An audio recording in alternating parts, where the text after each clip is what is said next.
estudos que têm sido feitos aqui na EBD, até o momento, nós temos os presbíteros, o reverendo, tem falado sobre a família cristã em sua natureza, como uma instituição divina, na sua constituição, de como ela é composta, como são as funções dentro dela, a autoridade como é distribuída dentro da família. Foi feita uma distinção da família na cosmovisão cristã e da família na cosmovisão, distinguindo a família na cosmovisão cristã da família da cosmovisão mundana e secular. Buscou-se, através do ensino, fortalecer a identidade da família cristã e também se ofereceram várias respostas eficazes a dilemas comuns da família, como a questão da autoridade do casamento, como a questão da submissão, como a questão do respeito e outros pontos. Hoje nós vamos abordar a família cristã na sua travessia por esse mundo. Quer dizer, o que foi feito até agora, e o que foi feito, basicamente, todo o conteúdo hoje é um período de transição, mas ainda abordando essa questão da família, mas o que foi feito até agora foi só falar da família dentro, na perspectiva e na sua funcionalidade dentro da vida da família cristã, dentro da perspectiva cristã. Hoje, sem abandonar essa perspectiva, nós vamos falar da relação ou das interações da família cristã com o mundo. E esse é o tema da aula de hoje, da nossa EBD. O principal ponto que eu gostaria de ressaltar é que, assim como a igreja, os cristãos, de um modo geral, a família, e principalmente a família, ela tem um posicionamento em relação ao mundo. Nós temos 3 posições claras na história da igreja.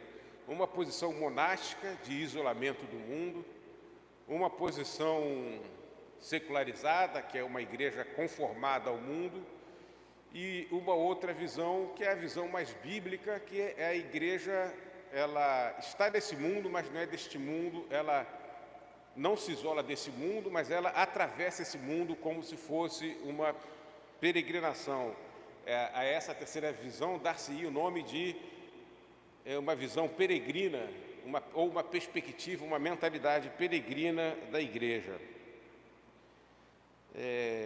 A Bíblia é clara ao afirmar que vivemos em uma perspectiva de 2 mundos, quer dizer, a igreja está aqui, neste mundo, mas ela tem a perspectiva do mundo vindouro. Não há uma concorrência para os crentes entre o céu e este mundo. Quer dizer, o céu não concorre com este mundo, e isso é uma concorrência impossível. Nós imaginarmos que está o céu e esse mundo, o céu disputando. Não é isso. O céu é sublime, ele é perfeito, não há espaço para uma concorrência. O que existe é que realmente nós estamos aqui rumo ao céu. Não há uma concorrência para os crentes entre o céu e este mundo. Nós poderíamos considerar isso uma cilada maniqueísta, assim uma travessia por este mundo rumo ao mundo vindouro. É o que se chamava entre os puritanos de perspectiva de 2 mundos. E não era só teórica entre eles. Não queremos aqui fazer uma exploração anacrônica dos puritanos, trazê-los anacronicamente, mas extrair as experiências positivas dele para utilizar no problema que nós enfrentamos. Na oração sacerdotal, em João 17, o Senhor fala muito claramente o seguinte. Os irmãos que quiserem ler, eu vou ler dos versos de 8 a 16. O Senhor ora a Deus, essa é uma oração válida para toda a igreja, no correr da história, quer dizer, nós estamos aí, os eleitos, inclusos nessa oração. Quando ele orou, ele estava se referindo inclusive a nós. Ele fala o seguinte, o Senhor orou da seguinte forma: porque lhes dei as palavras que tu me deste, e eles a receberam, e têm verdadeiramente conhecido que saí de ti, e creram que me enviaste. Eu rogo por eles, não rogo pelo mundo, mas por aqueles que me deste, porque são teus. E todas as coisas são tuas, e as tuas coisas são minhas, e neles sou glorificado. E eu já não estou mais no mundo, mas eles estão no mundo, e eu vou para ti. Pai Santo, guarda em teu nome aqueles que me deste, para que sejam um, assim como nós. Estando eu com eles no mundo, guardava-os em teu nome. Tenho guardado aqueles que tu me deste, e nenhum deles se perdeu, senão o filho da perdição, para que a Escritura se cumprisse. Mas agora vou para ti, e digo isto no mundo, para que tenham a minha alegria completa em si mesmos. Dei-lhes a tua palavra, e o mundo os odiou, porque não são do mundo, assim como eu não sou do mundo. Não peço que os tires do mundo, mas que os livres do mal. Então, aqui o Senhor Jesus, ele ora pela igreja, e aí ele ora como nós cremos na teologia da aliança, ele também está orando pelas famílias da aliança, por aquelas famílias, inclusive pelos... Eu tenho essa perspectiva, ele está orando por todos aqueles que compõem a igreja, e aí as crianças não comungantes estariam aproximadas nesse aspecto, dizendo que aqueles que são dele, Jesus, seriam guardados pelo Pai conforme a oração que ele fez. E nessa oração nós encontramos os ingredientes que vão caracterizar a nossa perspectiva durante essa travessia, ou os elementos. Nós temos aqui que Deus seja glorificado em nós. Nós temos aqui a promessa de que o Pai nos guardará. Nós temos aqui a promessa de que as exceções a essa guarda são aquelas da Escritura, quer dizer, apenas Judas não foi guardado conforme destinado, o que significa, por contrário senso, que todos aqueles outros que Deus deu nas famílias cristãs são guardados por Deus. Então, essa perspectiva de travessia, ou essa perspectiva de dois mundos, é uma primeira perspectiva que nós temos enquanto cristãos, e aí que a família cristã, e nós vamos começar a entrar especificamente nesse ponto, que nós vamos ter ao atravessarmos essa vida, ou a família enquanto família, ao atravessar o mundo nas suas interações com a sociedade, com o mundo secularizado. Uma segunda perspectiva é uma perspectiva de santificação, que estabelece que, atravessando esse mundo, nós devemos glorificar a Deus.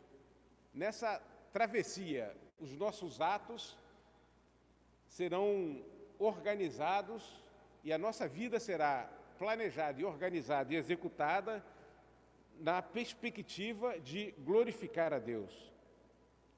Isso implica submeter a escrutínio, quer dizer, nós vamos fazer o cristão, ele deve ter um exercício de deliberação quanto aos seus modos de relacionamento pessoal nesse e aos modos de relacionamento pessoal desse mundo. Isso é, nós fazemos um juízo quanto à pertinência e quanto à contribuição que certos relacionamentos e certos modos de relacionamento vão ter em nossas vidas que objetivam glorificar a Deus conforme a nossa identidade cristã. Esse escrutínio ele se dá não só no aspecto negativo, quer dizer, nós não apenas nas nossas relações nesse mundo e nas nossas relações com esse mundo, ou em relação à maneira de se relacionar que esse mundo nos propõe, nós vamos não só fazer isso no aspecto negativo de rejeição, mas até observar positivamente o que desse mundo que se oferece para se relacionar conosco, ou o modo de relacionamento que nos é, em algum momento, oferecido neste mundo, em que ele vai glorificar a Deus. Quer dizer isso que as relações são vividas, não só o que não vai fazer a família cristã glorificar a Deus, mas também inserindo-se nas relações para fazer o bem, incluindo-se aí atos de misericórdia, auxílio e justiça, que são elementos também da nossa santificação.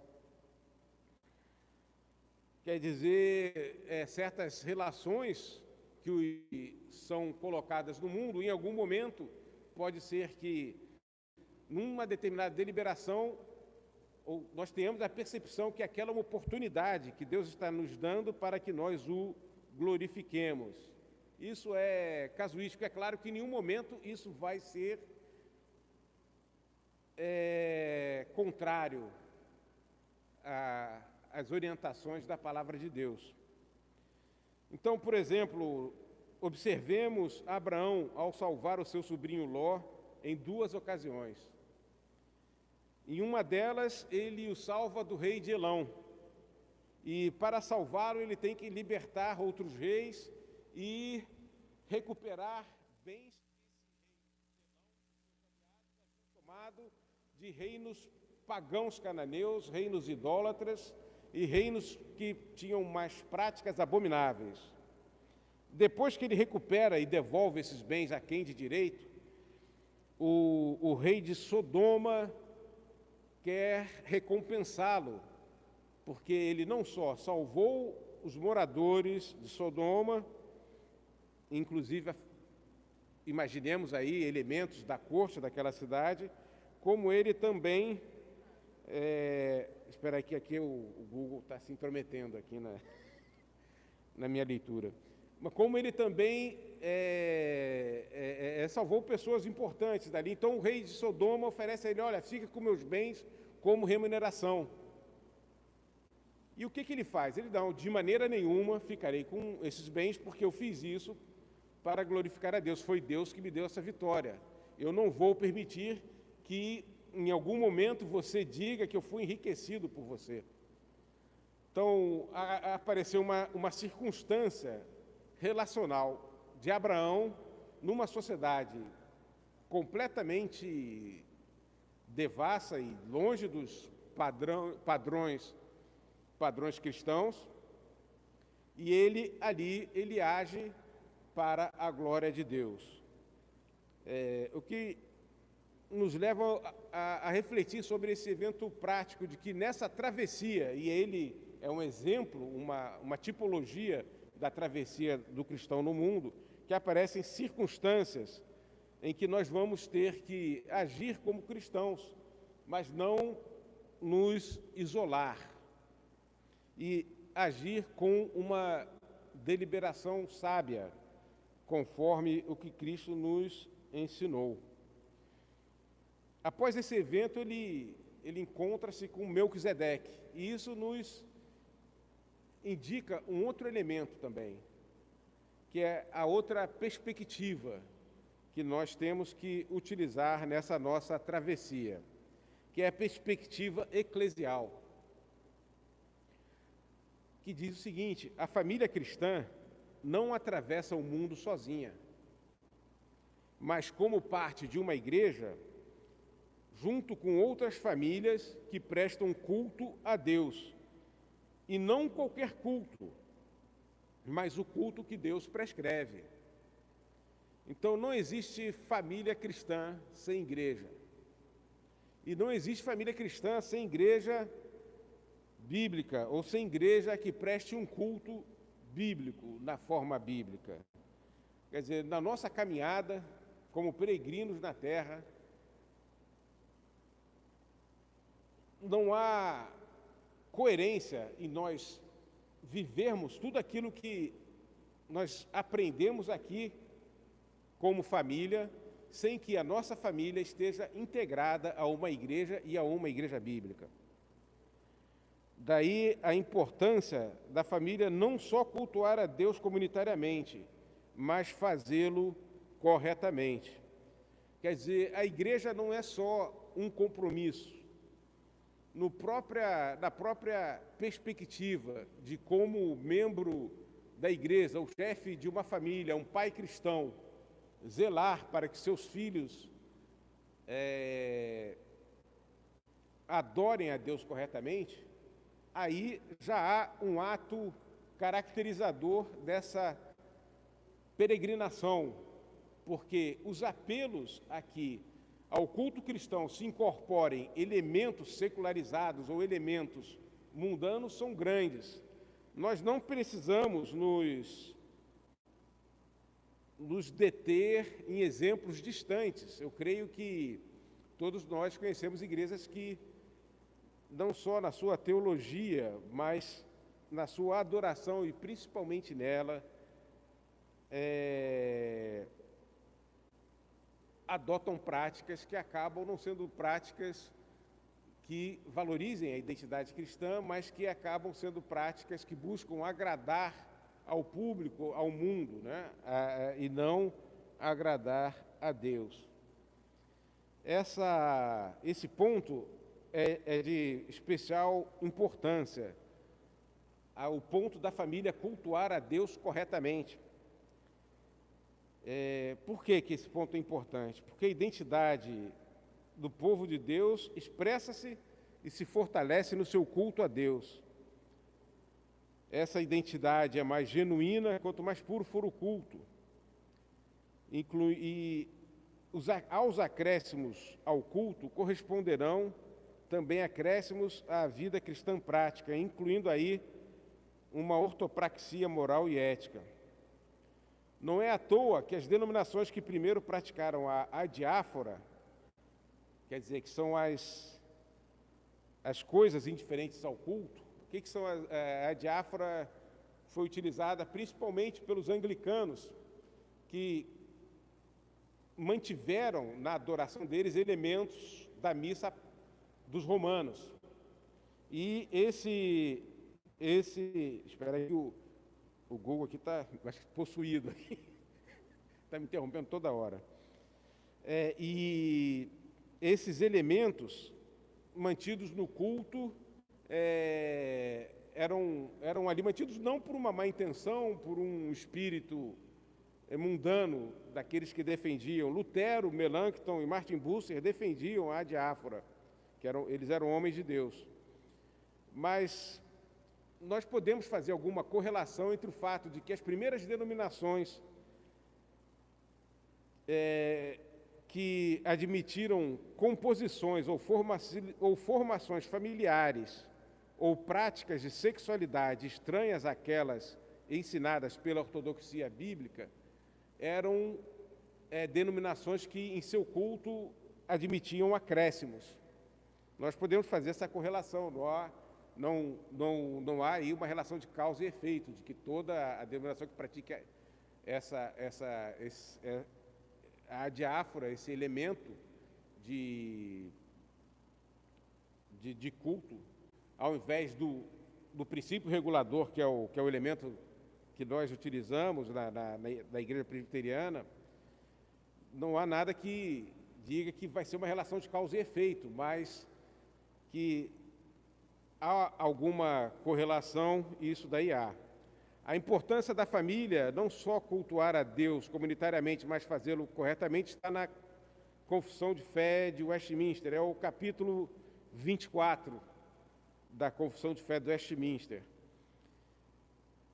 Ela fala o seguinte, na parte final: mas o modo aceitável de adorar o verdadeiro Deus é instituído por Ele mesmo e tão limitado pela sua vontade revelada que não deve ser adorado segundo as imaginações e invenções dos homens ou sugestões de Satanás, nem sob qualquer representação visível ou de qualquer outro modo não prescrito nas Santas Escrituras.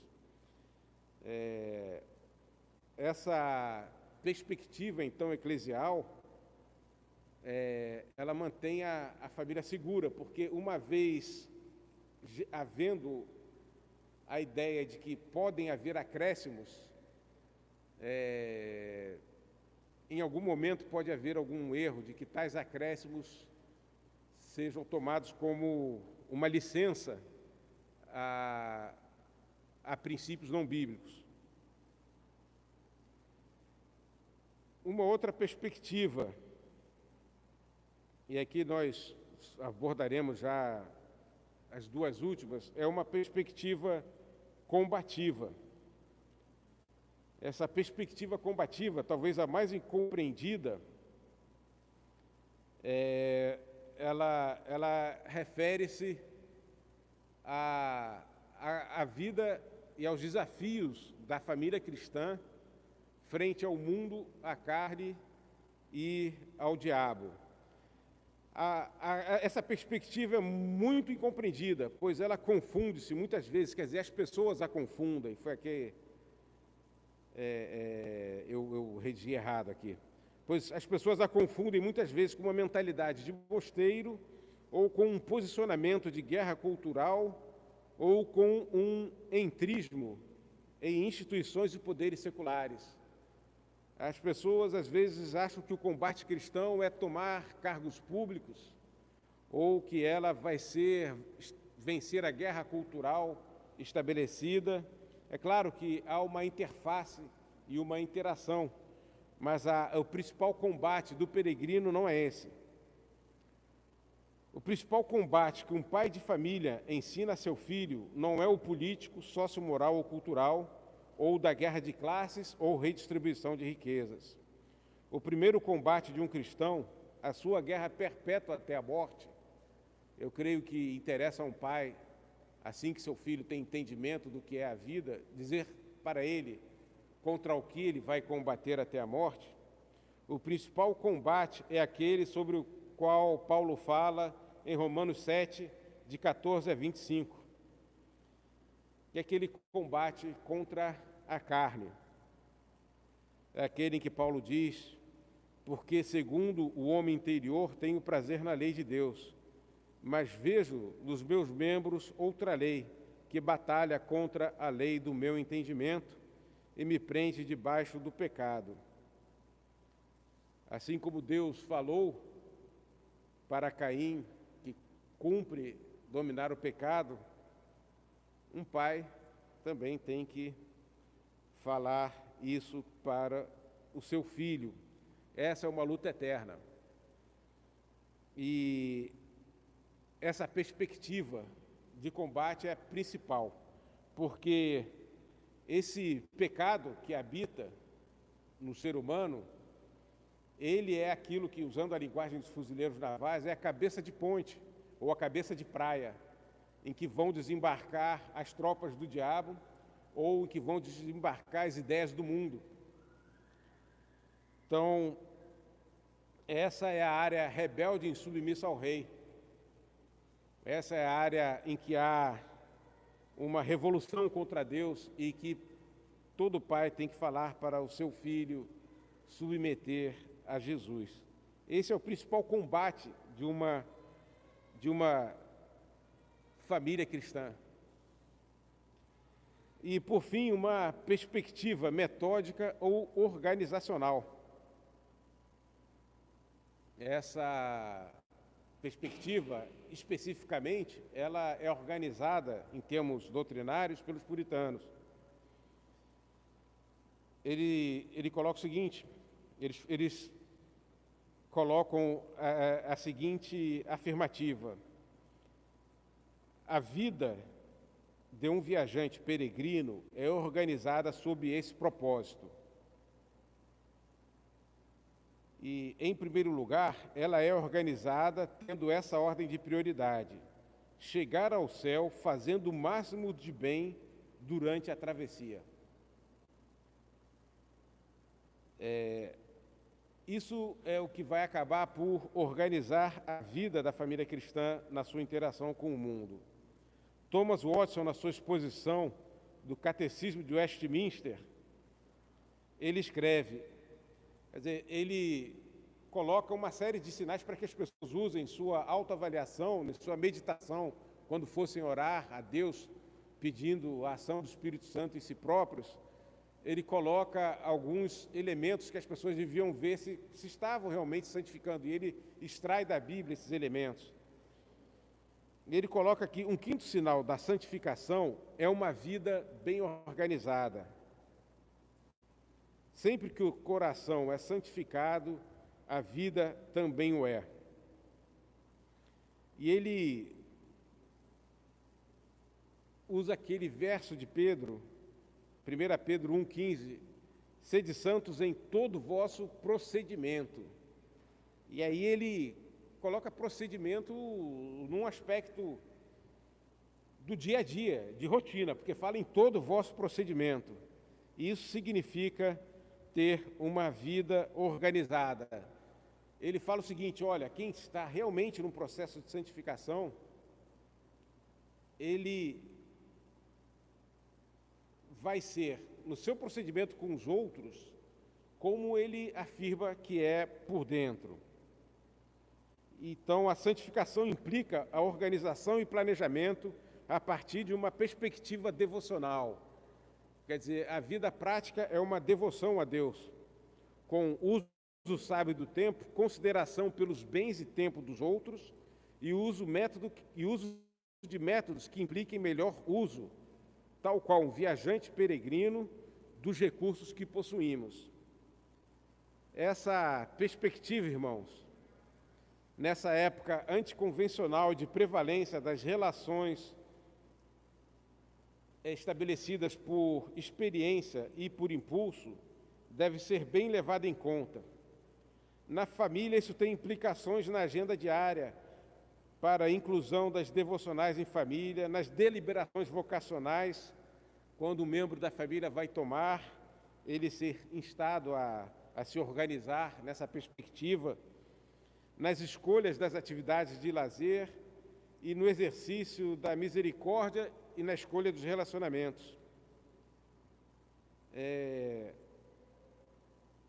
Muitas vezes nós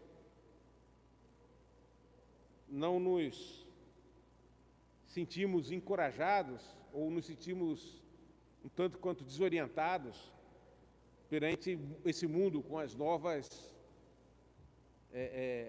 relações. Eu creio que essas são relações antigas, mas que hoje tentam se colocar como gerais, e que hoje há uma demanda para que haja um tratamento, na perspectiva do mundo, mais respeitoso. É claro que com a falência ética da sociedade, isso se tornou mais legalizado e judicializado, e muitas vezes nós nos vemos desorientados em como reagir a essas situações. Mas eu creio que esses itens que nós abordamos são um bom início de reflexão para que nós venhamos a lidar com essas interações, né, numa sociedade que hoje já podemos falar ser não cristã e até em muitos aspectos anticristã, e isso numa perspectiva familiar. Amém? Vou orar encerrando. Senhor Deus, muito obrigado por esse momento que nós tivemos de estudo e reflexão. Sê conosco, cuida de nós e abençoe-nos no culto que logo se iniciará. Em nome de Cristo, teu Filho amado. Amém.